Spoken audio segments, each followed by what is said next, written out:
Hola, buenas tardes. Vamos a dar comienzo a la primera ponencia de esta tarde, que tiene por título La evaluación de la solvencia del deudor. Para tratar el tema nos acompañan dos reputadas conferenciantes, como son Ana Lombardero y Matilde Cuenacasas. En relación a la solvencia del deudor y su control, podríamos decir que en un mundo ideal, habitado por personas razonables y sensatas, resultaría innecesario limitar la autonomía de la voluntad en la contratación crediticia. Los acreedores y deudores tomarían sus decisiones intentando maximizar su propio beneficio.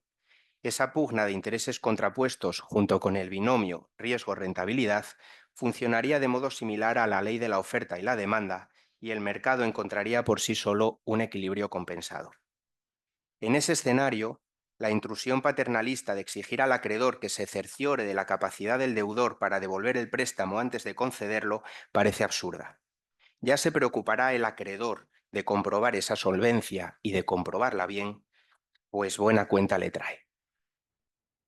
De igual modo, en ese mundo ideal en el que solo operan deudores prudentes e informados, tampoco habrá nadie dispuesto a suscribir un préstamo con condiciones financieras que no pueda afrontar. ¿Quién en su sano juicio iba a inmolarse financieramente hablando? Sin embargo, la práctica nos ha demostrado que acreedores y deudores no han sabido tutelar sus propios intereses de manera responsable. Y peor aún, que sus excesos no les han perjudicado solo a ellos, sino a toda la sociedad. El sobreendeudamiento generado por la concesión irresponsable del crédito dio lugar a una generalización de los impagos, y con ello se puso en jaque a todo el sistema bancario. La crisis del 2008 había comenzado. Hasta su estallido, los ciudadanos habían vivido por encima de sus posibilidades, errantes en la burbuja del crédito fácil y excesivo. El deudor dispuesto a sobreendeudarse fue culpable de su temeridad, pero también fue víctima de su inconsciencia. Un sujeto ingenuo al que el ordenamiento jurídico debía proteger.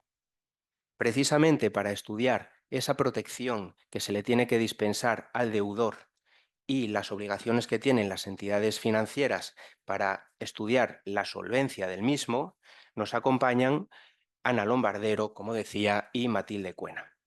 En primer lugar, voy a dar la palabra a Ana Lombardero. Es un placer poder presentar a esta profesional que atesora más de 20 años de experiencia en el sector bancario, habiendo ocupado puestos de gran relevancia como directora comercial, responsable de desarrollo de negocio y en la actualidad es directora de riesgos en Caja Rural de Asturias y miembro de su comité de dirección. Doy, sin demorarme más, la palabra a Ana Lombardero. Buenas tardes. Buenas tardes. Bueno, por mi parte, voy a centrar mi exposición en lo que realmente sé, que es cómo se realiza un análisis de solvencia por parte de las entidades financieras.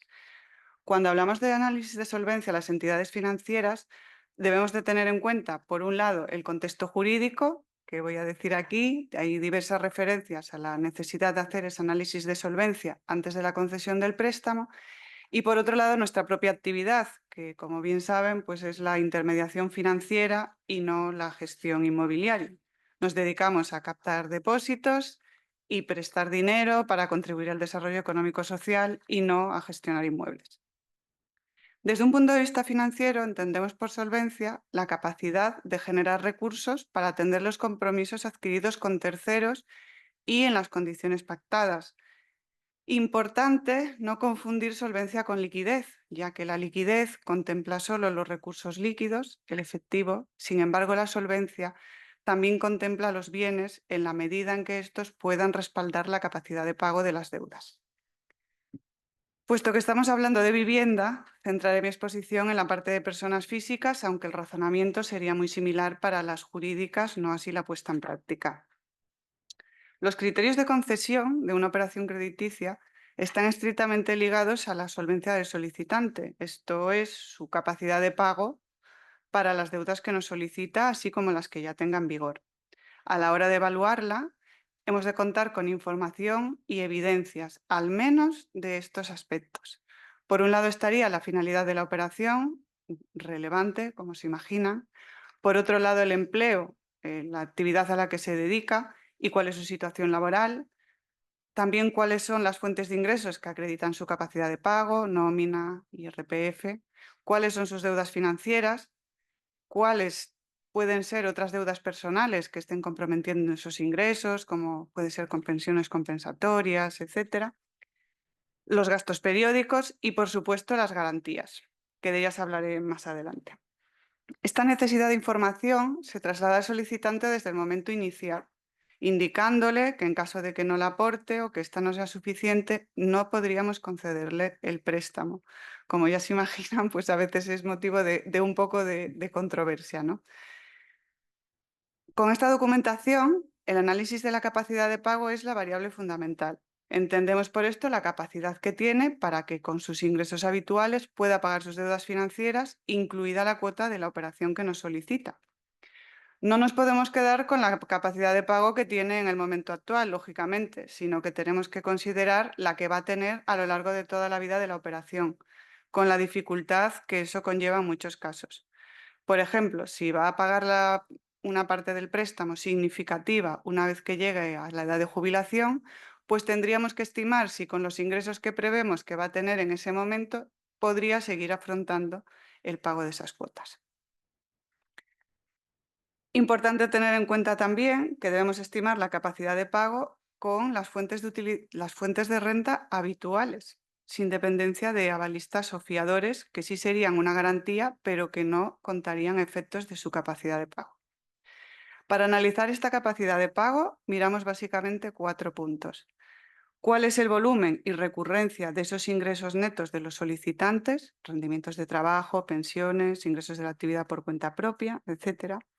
¿Cuál es la carga financiera que tiene el solicitante, incluyendo ya la cuota de la operación que nos está solicitando? ¿Qué cargas personales tiene adicionales que podrían menorar sus ingresos, como les decía? Y, en cuarto lugar, y no por ello menos importante, el tipo de interés y plazo de la operación. Pues todos somos conscientes que en el caso de una operación a tipo variable, si estamos en un contexto bajo de tipos de interés, cuando los tipos de interés suban, su cuota sería diferente y debemos asegurarnos de que la va a poder seguir afrontando. También es muy relevante el plazo, porque plazo largo, sinónimo de incertidumbre, por tanto riesgo, con lo cual el plazo de la operación debe ser adecuada a la finalidad, a la edad del solicitante y también a las garantías. Si tradujésemos todo esto a un ratio, que ya saben que nos encanta la banca, pues pondríamos en el numerador cuáles son las cargas financieras y en el denominador cuáles son los ingresos netos descontando estos gastos de lo que hemos hablado. Y con eso tendríamos un porcentaje muy conocido en el mercado coloquialmente como la regla del 30%, ¿no? ¿Por qué esta regla del 30%? Bueno, pues porque en el sector y por el Banco de España, digamos que es bien aceptado que esta ratio dé un resultado entre el 30 y el 40%. ¿A qué se debe esto? Pues a que, como se imaginan, no solo nos podemos quedar en un ratio, sino que esto lo debemos de complementar con que el margen de ingresos con el que va a contar esa persona una vez que haya pagado sus deudas le permita cubrir las necesidades básicas de su vida familiar. Realmente es la variable fundamental, no ningún porcentaje que salga de ningún ratio. Lo que ocurre es que en la práctica habitual pues, se ha determinado que la carga financiera no debe cubrir más de ese 30-40% para garantizar que tenga esa disponibilidad para su vida, pero lógicamente dependerá del volumen del nivel de ingresos del que partan los titulares. Por supuesto, siempre estamos hablando bajo el prisma de toda la vida del préstamo, que como ya les decía de inicio, pues supone un inconveniente. El otro inconveniente con el que nos encontramos pues son los trabajadores por cuenta propia, que en muchos casos, pues porque declaran sus ingresos por estimación objetiva o porque su información fiscal no coincide con los ingresos reales, pues dificultan este análisis teniendo que buscar otro tipo de evidencias por nuestra parte, lo cual no siempre es tarea sencilla. Determinada la capacidad de pago, que es, por supuesto, la variable fundamental para la concesión de cualquier operación, porque, como les decía, nosotros nos dedicamos a la intermediación financiera, entonces lo que queremos es recuperar ese dinero que hemos prestado y seguir prestando más, pues pasamos al análisis de las garantías.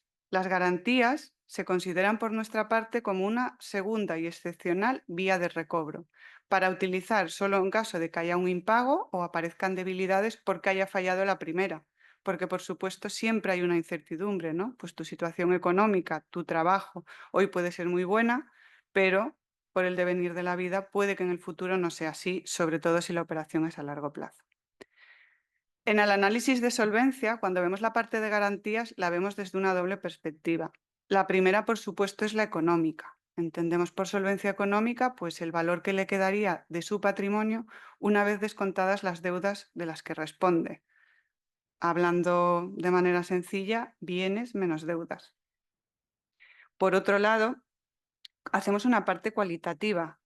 Esta es la parte moral, o sea, que el cliente quiera pagar. Su honorabilidad, trayectoria en la entidad. Esto para nosotros también constituye una garantía.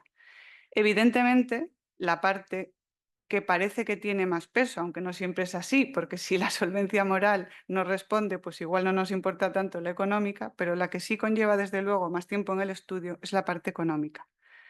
Para que nosotros podamos considerar una garantía, tiene que cumplir unos requisitos, que es que se pueda verificar su existencia, que se pueda cuantificar su valor, que ese valor sea realizable y que sea embargable, porque si no, no sería tal garantía ante una deuda. Cuando pensamos en una persona física, todos nos viene a la cabeza los bienes inmuebles que tiene esa persona. Pues al final, todo esto se refleja en un documento que denominamos comúnmente en el sector declaración de bienes, donde figuran esos bienes y las deudas. Todo esto lo podemos contrastar en su mayor parte, como decíamos, en ese fin de verificar la existencia, pues en el caso de los bienes y las cargas que haya sobre ellos, las reales, pues con las notas del registro, y en el caso de las deudas, con la información de la Central de Información de Riesgos de Banco de España, a la que, como saben, tenemos acceso a las entidades financieras, entre otros. Si fruto de esta parte considerásemos que esas garantías con las que cuenta la persona no son suficientes, eso no significaría denegar la operación, sino que en una primera instancia le pediríamos ampliarlas, ya fuese con más garantías personales, lo que comúnmente conocemos como avalistas, o con otro tipo de garantías, siendo las más comunes las reales. Cuando hablamos de una garantía personal, bueno, incorporar otras personas a la operación como avalistas, pues lo que hacemos es un análisis de solvencia de esas personas muy similar al que les estoy contando para los titulares, que nos contaría efectos de garantía, pero no efectos de capacidad de pago, como indicábamos. En el caso de las garantías de tipo real, las más habituales, las hipotecarias, sobre todo cuando hablamos de vivienda, y también está la posibilidad de las pignoraticias, que seguro que todos conocen perfectamente. En el caso de las garantías reales, para que para nosotros podamos incorporar esa garantía a una operación, pues es necesario que esos bienes estén tasados por una entidad homologada por el Banco de España, que sea independiente de la entidad financiera y que esté tasada de acuerdo a las normas de valoración de la Orden ECO 805/2003, actualmente en modificación. Sin eso, para nosotros esa garantía no sería eficaz. Por eso este requisito, ¿no? Creo que está claro. Al final, de la capacidad de realización y la estabilidad del valor de esas garantías, sean pignoraticias o hipotecarias, va a depender el importe que garanticen a la operación. ¿Cuánto vamos a exigir que garantice sobre el importe de la deuda? No es lo mismo tomar una garantía pignoraticia sobre una imposición a plazo fijo, como se imaginan, que sobre un depósito de valores de acciones de renta variable, evidentemente. Como resumen, con esto terminaríamos nuestro análisis de solvencia, así a grandes rasgos. Destacaría que en el ámbito de vivienda tiene especial relevancia recordar lo que les decía al principio, cuál es el foco de nuestra actividad, que es la intermediación financiera y no la gestión inmobiliaria. Tener claro que los criterios de concesión de una operación siempre van a pasar porque haya capacidad de pago para afrontar tanto la cuota de la operación que nos está solicitando como el resto de las que tengan vigor con sus ingresos habituales, sin depender de los avalistas o los activos entregados como garantía, que serían siempre considerados como una segunda vía cuando hubiese fallado la primera. Evaluamos esa capacidad de generar ingresos, tanto actual como futura, con la dificultad que ello conlleva, y somos conscientes de que siempre hay una incertidumbre, ya que la situación puede cambiar con el transcurrir de las operaciones. Y precisamente por este motivo, como se imaginan, pues tenemos una obligación de hacer unas provisiones, permítame utilizar este argot, por si acaso las cosas vienen mal dadas y efectivamente hay un impago para no poner en riesgo la estabilidad del sistema.